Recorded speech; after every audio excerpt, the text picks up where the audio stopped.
Chapter 7. The Piper at the Gates of Dawn.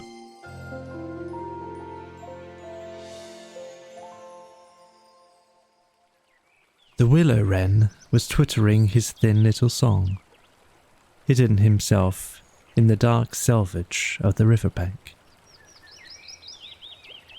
Though it was past 10 o'clock at night, the sky still clung to and retained some lingering skirts of light from the departed day, and the sullen heats of the torrid afternoon broke up and rolled away at the dispersing touch of the cool fingers of the short midsummer night.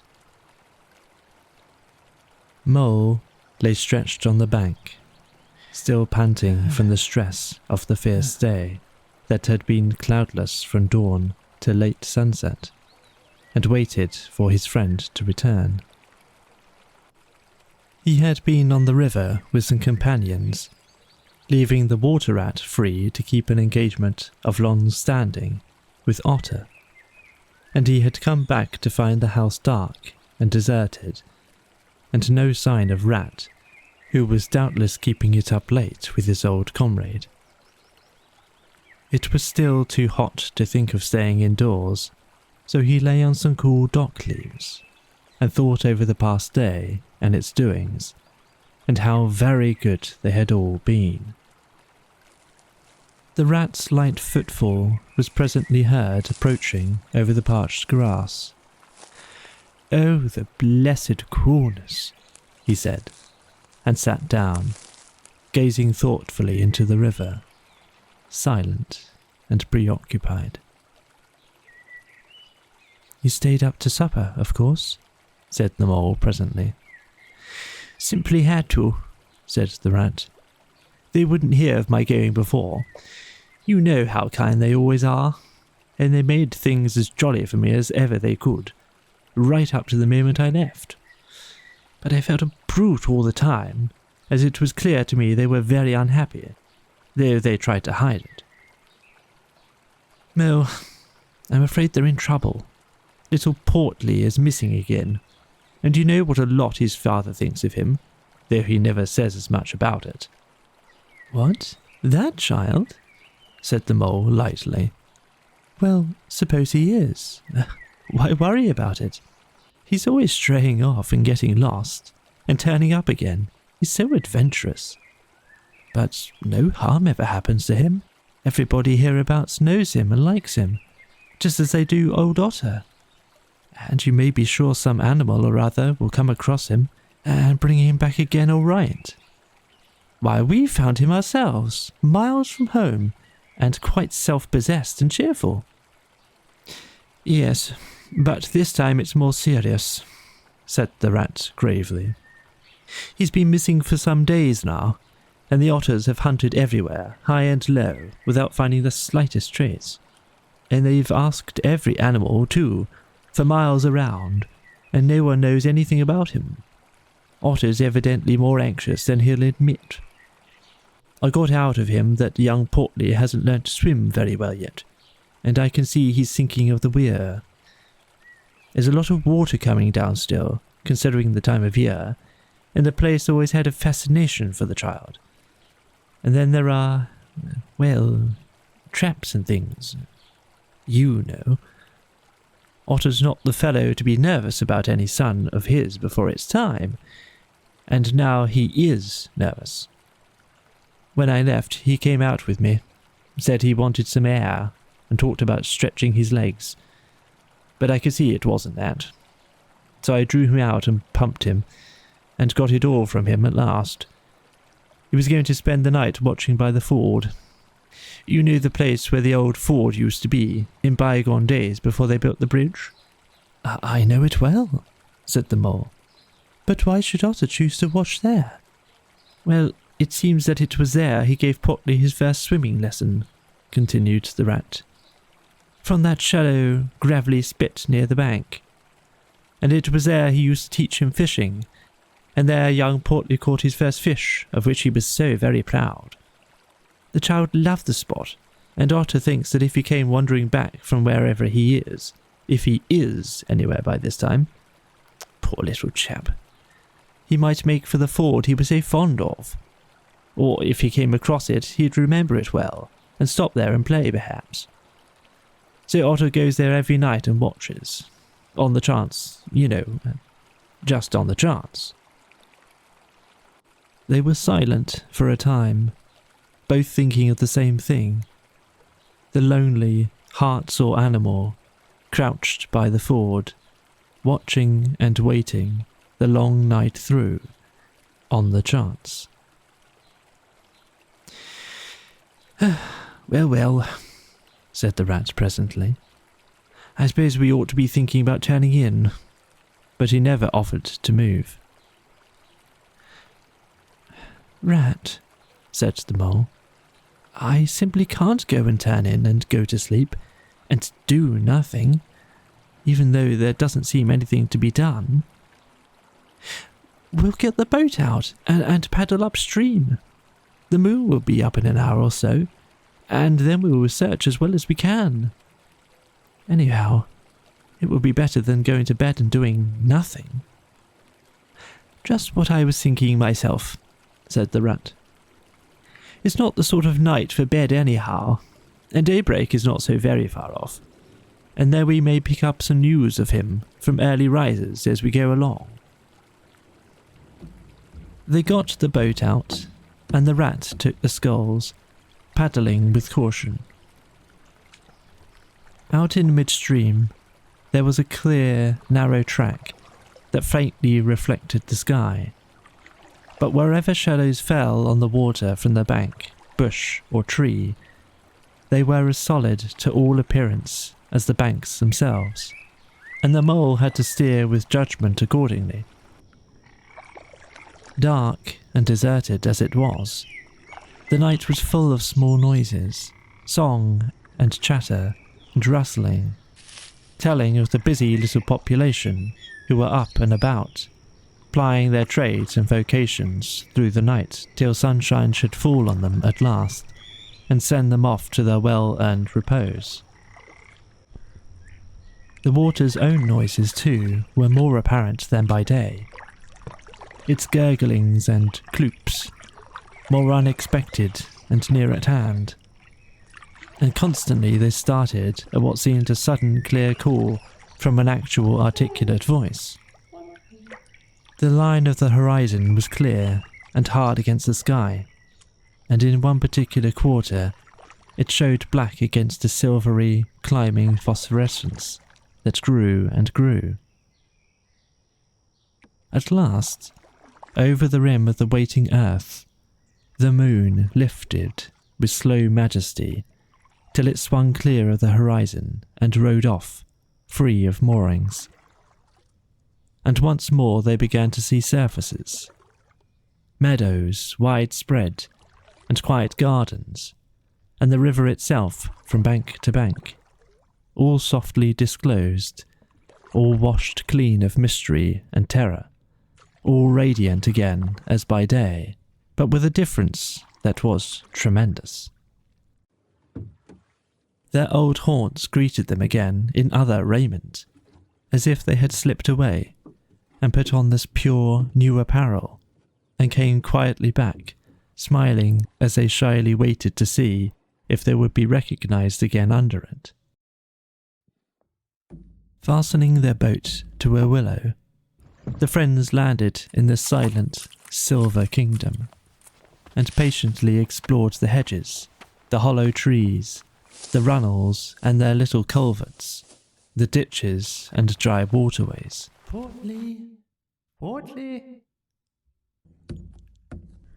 Embarking again and crossing over, they worked their way up the stream in this manner, while the moon, serene and detached in a cloudless sky, did what she could, though so far off, to help them in their quest, till her hour came, and she sank earthwards reluctantly, and left them, and mystery once more held field and river. Then a change began slowly to declare itself. The horizon became clearer. Field and tree came more into sight, and somehow with a different look. The mystery began to drop away from them. A bird piped suddenly and was still, and a light breeze sprang up and set the reeds and bulrushes rustling. Rat, who was in the stern of the boat while Mole sculled, sat up suddenly and listened with a passionate intentness. Mole, who with gentle strokes was just keeping the boat moving while he scanned the banks with care, looked at him with curiosity. "It's gone," sighed the rat, sinking back in his seat again. "So beautiful and strange and new. Since it was to end so soon, I almost wish I had never heard it, for it has roused a longing in me that is pain, and nothing seems worthwhile but just to hear that sound once more and go on listening to it forever." "No! There it is again!" he cried, alert once more. Entranced, he was silent for a long space, spellbound. "Now it passes on, and I begin to lose it," he said presently. "Oh, Mo, the beauty of it! The merry bubble and joy! The thin, clear, happy call of the distant piping! Such music I've never dreamed of, and the call in it is stronger even than the music is sweet. Row on, Mo, row, for the music and the call must be for us." The Mole, greatly wondering, obeyed. "I hear nothing myself," he said, "but the wind playing in the reeds and the rushes and osiers." The rat never answered, if indeed he heard. Rapt, transported, trembling, he was possessed in all his senses by this new divine thing that caught up his helpless soul and swung and dandled it, a powerless but happy infant in a strong, sustaining grasp. In silence, Mole rowed steadily, and soon they came to a point where the river divided, a long backwater branching off to one side. With a slight movement of his head, Rat, who had long dropped the rudder lines, directed the rower to take the backwater. The creeping tide of light gained and gained, and now they could see the colour of the flowers that gemmed the water's edge. "Clearer and nearer still!" cried the rat joyously. "Now you must surely hear it. Ah, at last I see you do." Breathless and transfixed, the Mole stopped rowing as the liquid run of that glad piping broke on him like a wave, caught him up, and possessed him utterly. He saw the tears on his comrade's cheeks, and bowed his head and understood.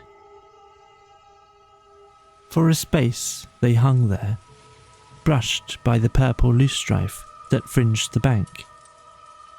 Then the clear, imperious summons that marched hand in hand with the intoxicating melody imposed its will on Mole, and mechanically he bent to his oars again, and the light grew steadily stronger, but no bird sang as they were wont to do at the approach of dawn, and but for the heavenly music, all was marvellously still. On either side of them, as they glided onwards, the rich meadow grass seemed that morning of a freshness and a greenness unsurpassable. Never had they noticed the roses so vivid, the willow herb so riotous, the meadowsweet so odorous and pervading. Then the murmur of the approaching weir began to hold the air, and they felt a consciousness that they were nearing the end, whatever it might be, that surely awaited their expedition. A wide half-circle of foam and glinting lights and shining shoulders of green water. The great weir closed the backwater from bank to bank, troubled all the quiet surface with twirling eddies and floating foam streaks, and deadened all other sounds with its solemn and soothing rumble. In midmost of the stream, embraced in the weir's shimmering arm spread, a small island lay anchored, fringed close with willow and silver birch and alder. Reserved, shy, but full of significance, it hid whatever it might hold behind a veil, keeping it till the hour should come, and with the hour, those who were called and chosen.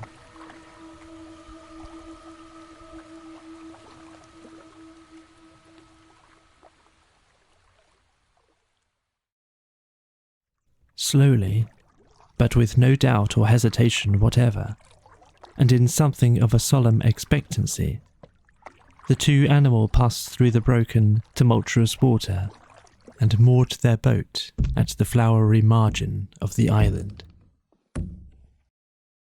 In silence they landed, and pushed through the blossom and scented herbage and undergrowth that led up to the level ground, till they stood on a little lawn of a marvellous green, set round with nature's own orchard trees, crab-apple, wild cherry, and sloe.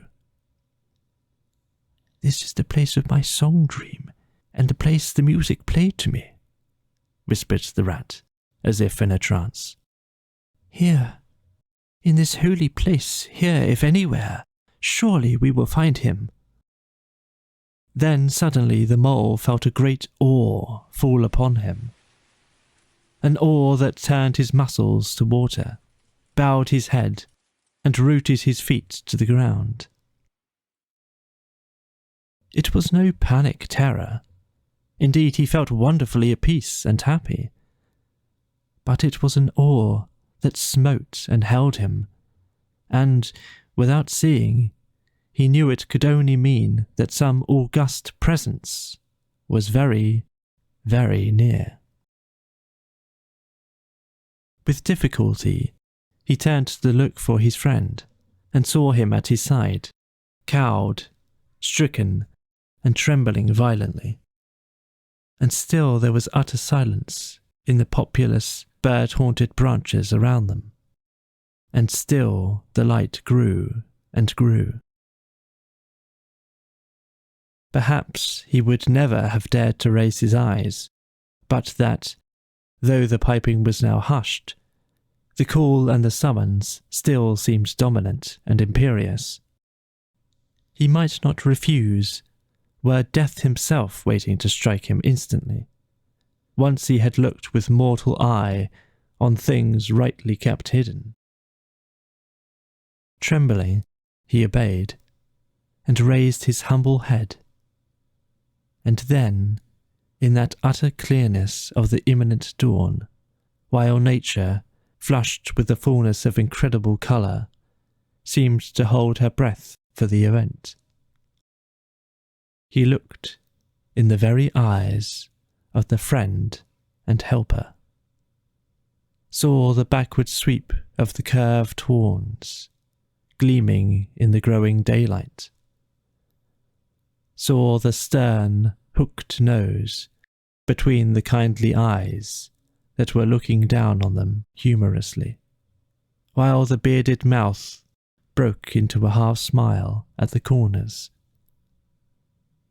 saw the rippling muscles on the arm that lay across the broad chest, the long, supple hand still holding the panpipes, only just fallen away from the parted lips, saw the splendid curves of the shaggy limbs disposed in majestic ease on the sward, saw, last of all, nestling between his very hooves, sleeping soundly in entire peace and contentment, the little, round, podgy, childish form of the baby otter.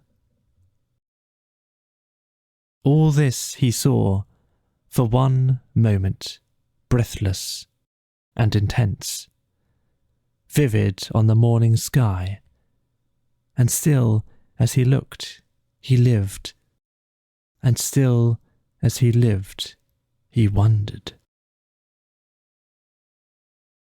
"Rat," he found breath to whisper, shaking.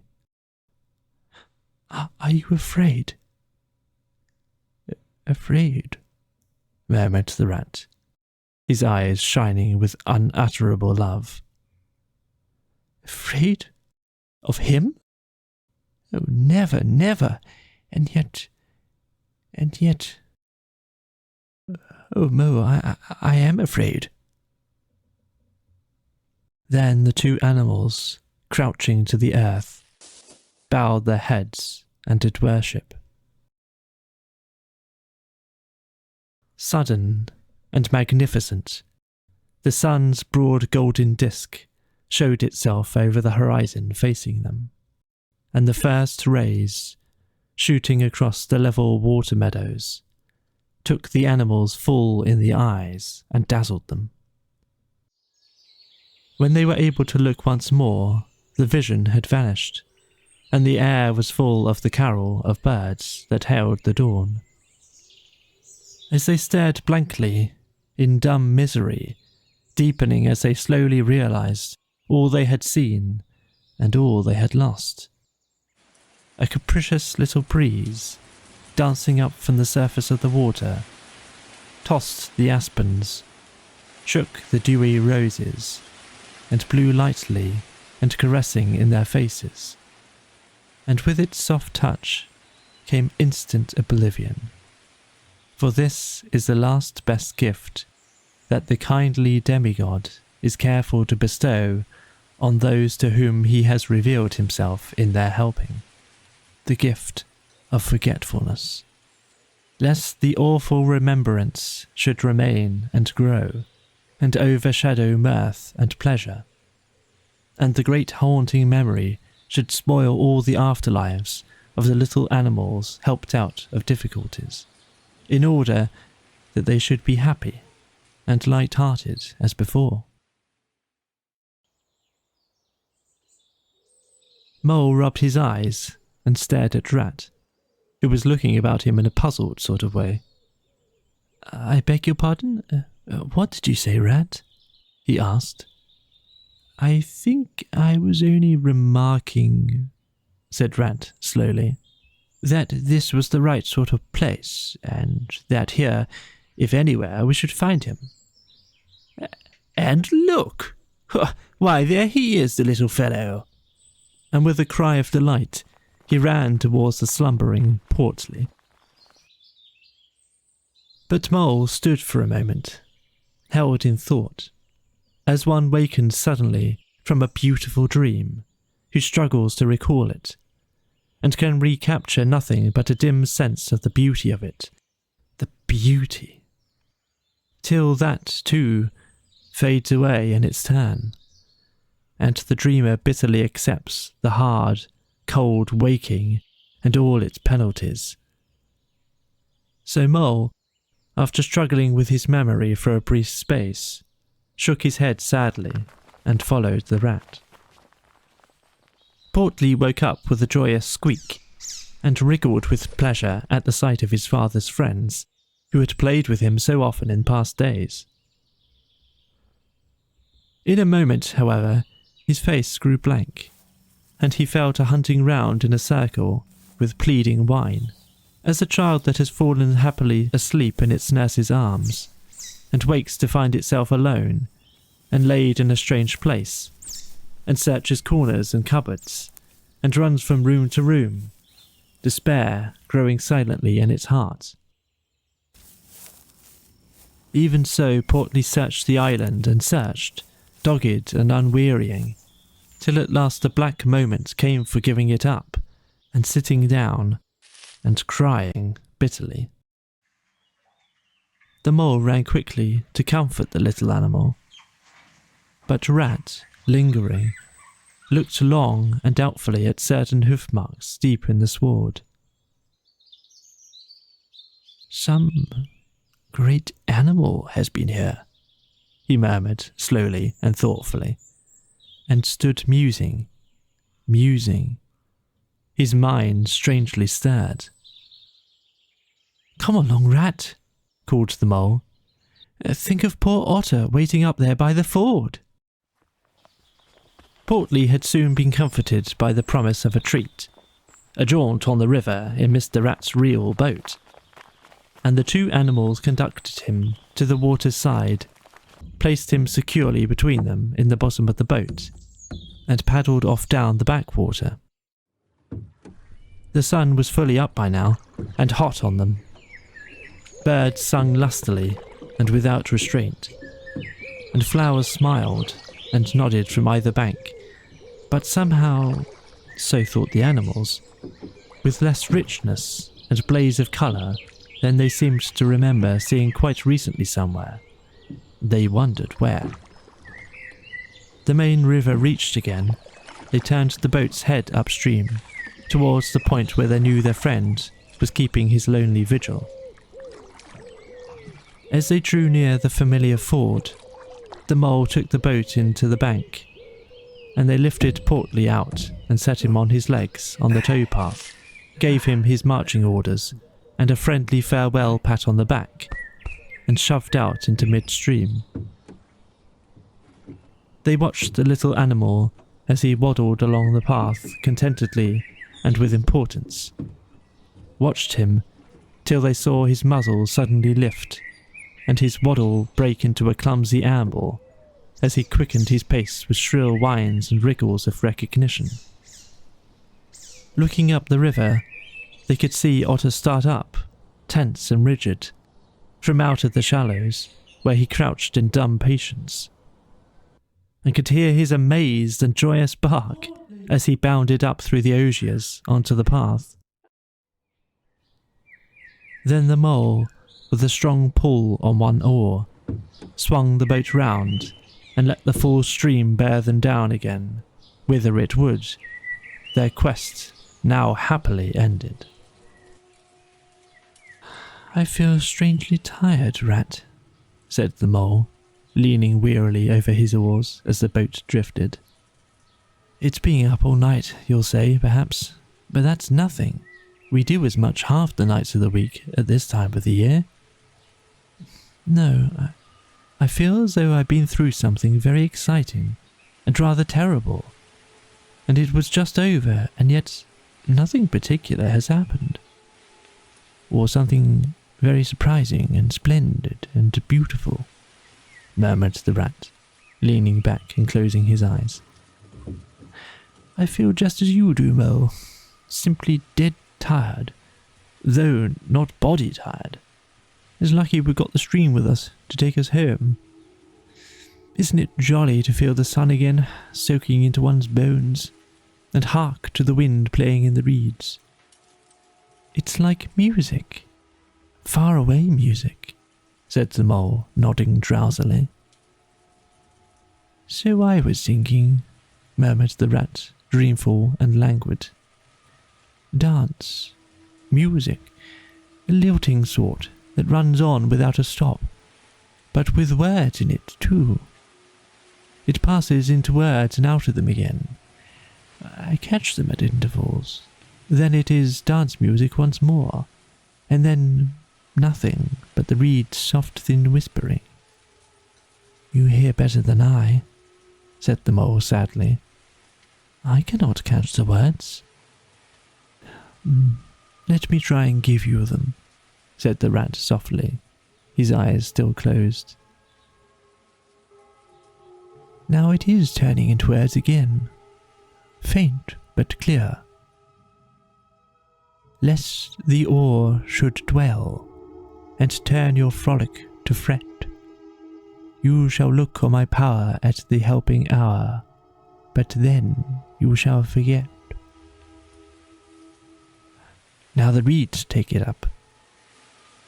"Forget, forget," they sigh, and then it dies away in a rustle and a whisper.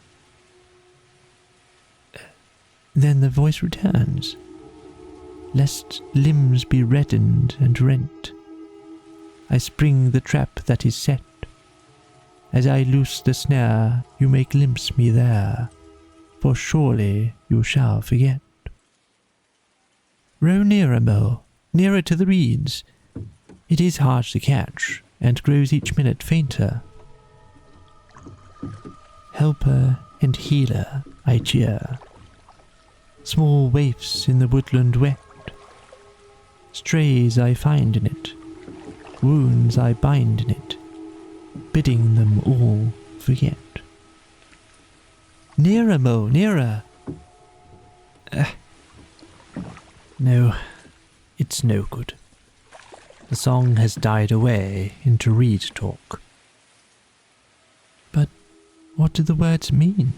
Asked the wandering mole. That I do not know, said the rat simply.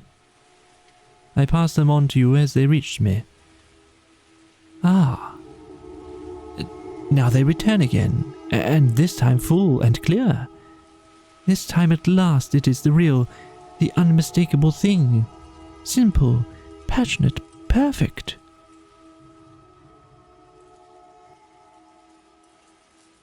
Well, let's have it then, said the mole, after he had waited patiently for a few minutes, half dozing in the hot sun. But no answer came. He looked, and understood the silence. With a smile of much happiness on his face, and something of a listening look still lingering there, the weary rat was fast asleep.